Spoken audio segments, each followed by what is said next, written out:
Shalom, all praises to Yahweh, Ba'ashem Yahushua, Ba'ashem Harakah Kadash, the one that's the elder apostles of great millstone that rule well, and Shalom to the brothers and the considering truth.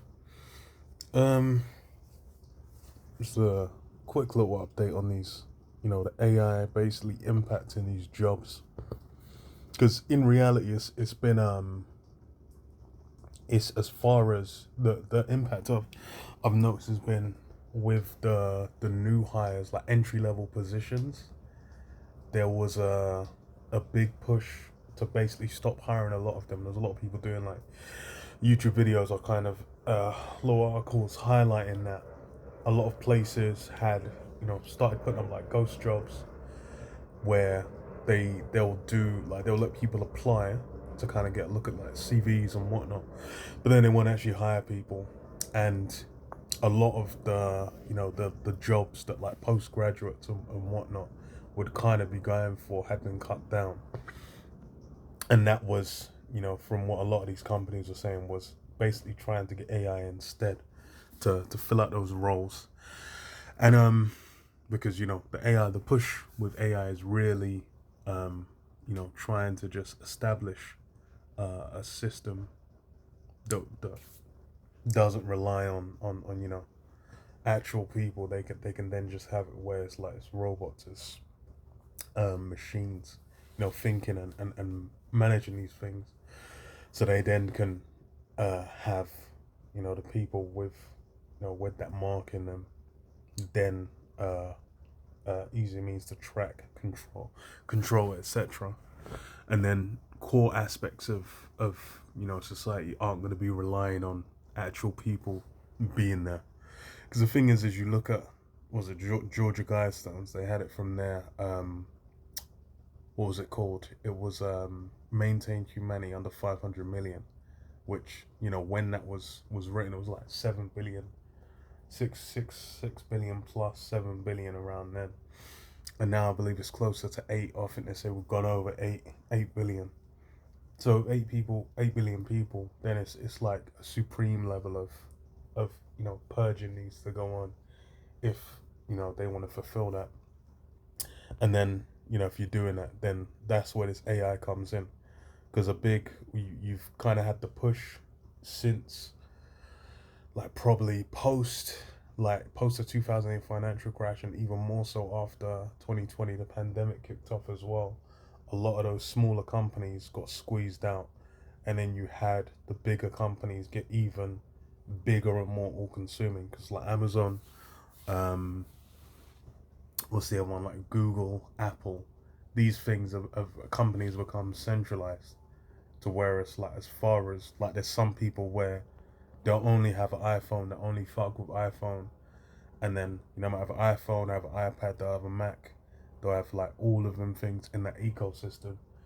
Then they're just like, and because they kind of rely, it's like if you have an iCloud, then you have all your, like, I don't know, family photos or whatever, or work documents or whatever, just like kind of stuff in their ecosystem in iCloud.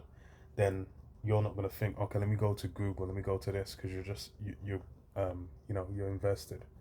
So a lot of these companies are kind of like, there's people like Amazon, when they go online to order something, they're not going to go and look, like they're not going to search in a general like search browser or whatever. They'll just open Amazon, be like, okay, order off Amazon, and then whatever whatever they have on there is all they're going to choose from. So a lot of these companies are basically presenting and building up that ecosystem, that essentially, to where they choke out everything else, and then your only choice as far as if you want to do certain things, engage with certain technologies or whatever, is through them. Because like search, it's like Googling. People say, like, even from like it's been like people say, oh yeah, I'll Google that, to where like the vast majority of searches, they're just looking to what they're just doing it through Google. Like they don't even really think like, oh, they used to have, back in the day, like Ask Jeeves, Yahoo Search, a bunch of them, and you still have a bunch of these as well even now, but then most people don't even engage with them, which then just means that, like, how they engage with the world is limited by these things.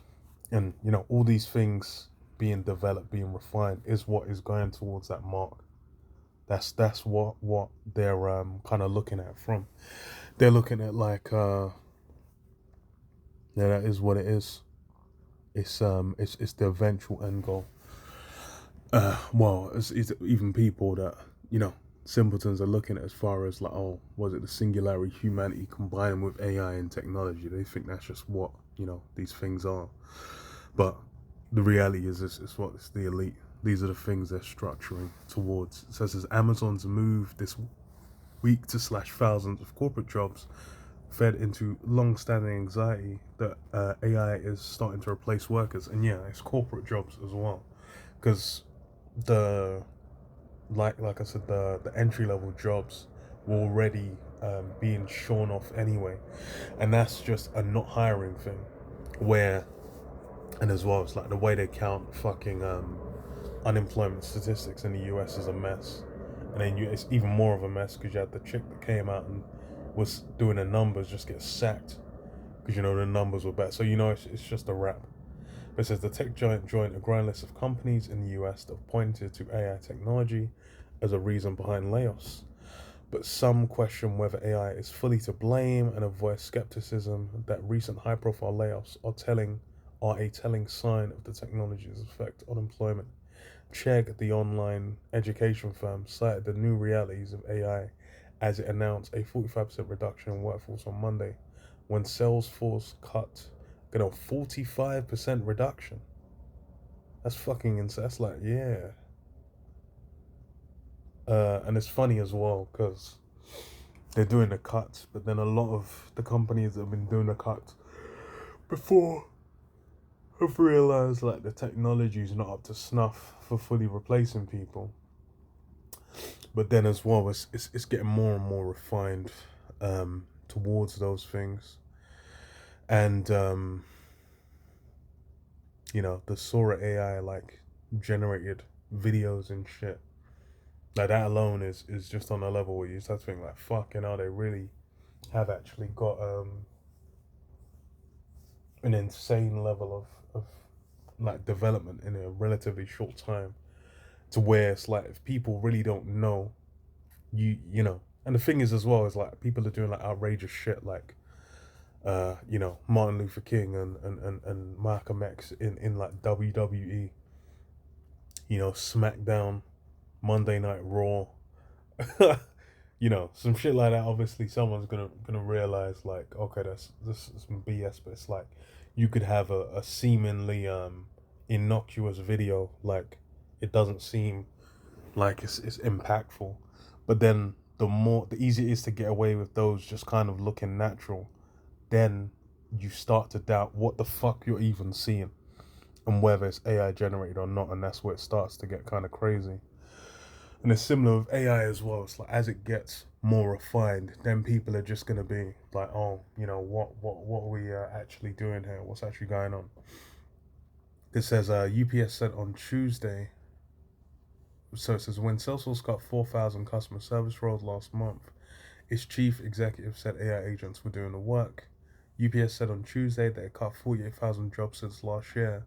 The delivery company's chief executive previously linked redundancies in part to machine learning, but extrapolating from executives' remarks during cuts is possibly the worst way to determine the effect of AI on jobs, said Martha Gimbel, a executive director of the budget lab at Yale University. Company-specific dynamics, she said, are often at play. There's a real tendency, because everyone is so freaked out about the possible impact of AI on the labor market moving forward, to overreact to individual company announcements. Certain subsets of the workforce, recent college graduates and data center employees, for example, in fact, are particularly vulnerable to the technology's adoption. Yeah, so those are the ones. It's like data entry, admin work, um, especially since a lot of these things have gone digital already, like, and they're relatively simplistic, just kind of like organizing jobs. That's like the bulk of where AI is currently, you know, most effective. Because like I said, it's like recent graduates. That's been a big thing where you've had a lot of people like basically going and saying that the job market as a recent graduate is dire. To where, and the thing is as well, it's like every year you got more and more of them stacking up to where you just be like, it's gonna get to the point like, what the fuck are you even gonna be able to do? A recent study from the Federal Reserve Bank of St. Louis found a correlation between occupation with a higher prevalence of AI and increases in unemployment since 2022. I mean, I don't know if you'd even need a study for that, but then, but Morgan Frank, assistant professor at the University of Pittsburgh, has studied unemployment risk by occupation and found that only workers affected by the launch of ChatGPT in November know that the only workers were in office and administrative support sector. So yeah, but then they were saying and they're saying like corporate jobs, unless they mean well, I'm guessing they just mean in the corporate field, because I was thinking they meant higher ups, but if they're just highlighting, because the tech workers as well, it's like a lot of people. It's the funny thing is there were a lot of people saying even with what's it called? Even with what the fuck's the term, man? A lot of them were saying the fuck with like programming. There was a lot of people that saying they've just been utilizing AI as far as to fill out the gap of what coders do. They might have cut down on teams where they're developing in-house particular like programs or whatnot for them. They'll just cut down to like fewer programmers and then just have them say supplement it with AI. And the other side of that as well is a lot of the people that are graduating have been using AI to just do the code for them anyway. So they're not even on the level to engage with like when they get into the workplace, they've not even got the skills there. So it's all confusion. It's basically like what they call it, the third industrial revolution, the fourth industrial revolution. I can't remember specifically which one, but it's gonna be a big upheaval, and it's really being felt as well how that's gonna hit, man. So I read this, Jeremiah 51 and 7. It says, Babylon hath been a golden cup in the Lord Jehovah's hand, that made all the earth drunken. The nations have drunken of her wine, therefore the nations are mad. Babylon is suddenly fallen and destroyed. How for her? Take balm for her pain, if so be she may be healed. And yeah, these are the things that, like Pete, the way what the hell's this guy, man? Elon Musk was talking about AI. It's like, it's gonna save, it's gonna save this, it's gonna save that. All these different what they called like industries and whatnot. AI is just gonna be a supplement to them, blah blah blah. Then even for humanity, people are just gonna be merging with AIs and become they're presenting it like it's basically a saving grace. But the reality of it is it's part of putting the nails in the coffin on this place. Because in reality, you think like it's all these things impacting. It's a day-to-day way of life. That feeding into that American dream, which is a big part of why people engage in this society. They're thinking, I'm gonna get money, success, fame, all the things I want from life are gonna be obtained through just putting into this system.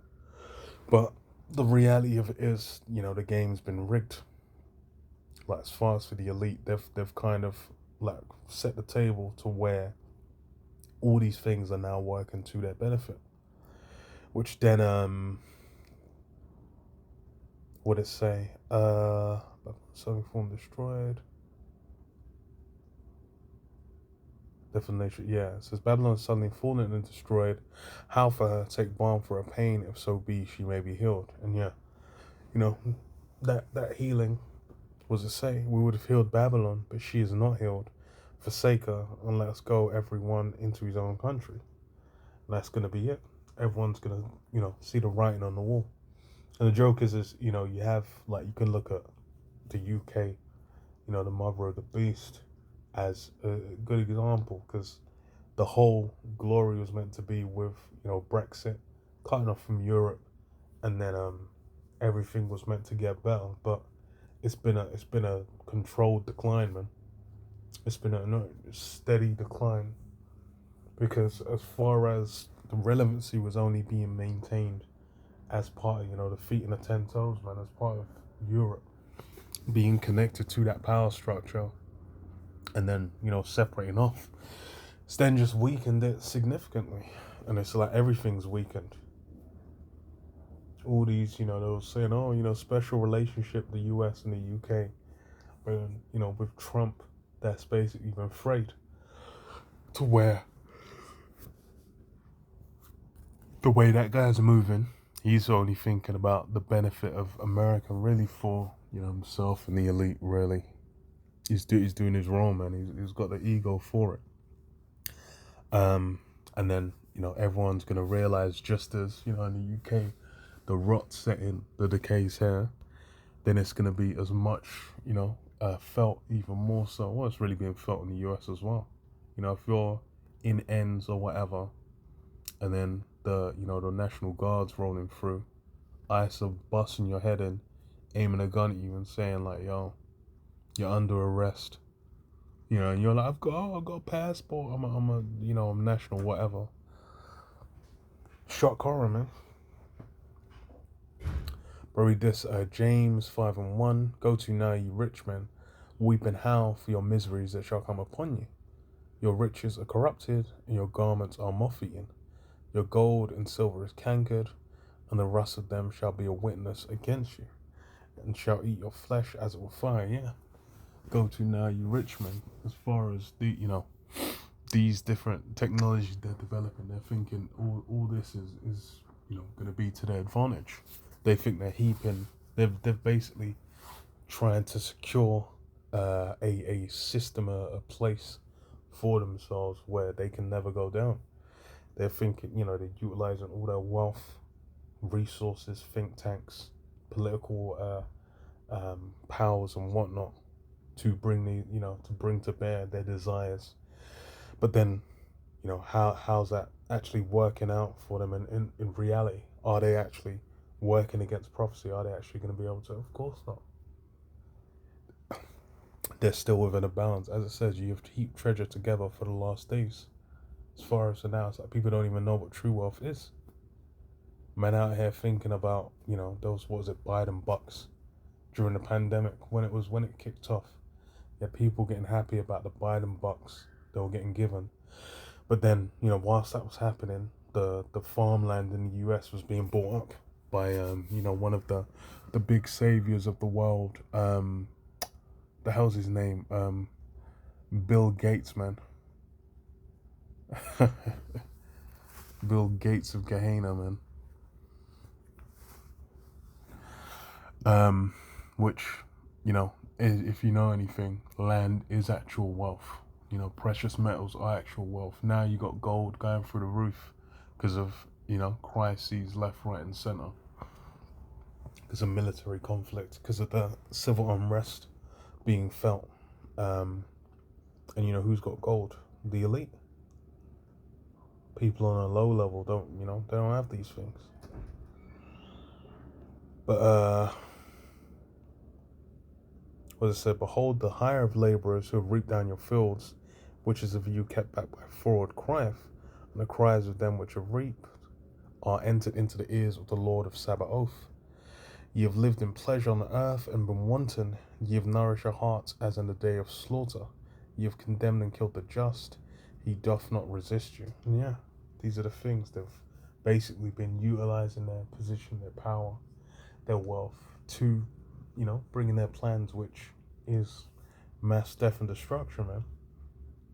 That's what everyone's, now realizing. They're like, they're thinking, Trump's going to come in, he's going to bring down the price of X, he's going to do X, he's going to do Y. But then lo and behold, what's really happening? Everything's working to his benefit, man. He's really pushing forward the things that he desires for. And that's all he's doing. Huh. But yeah.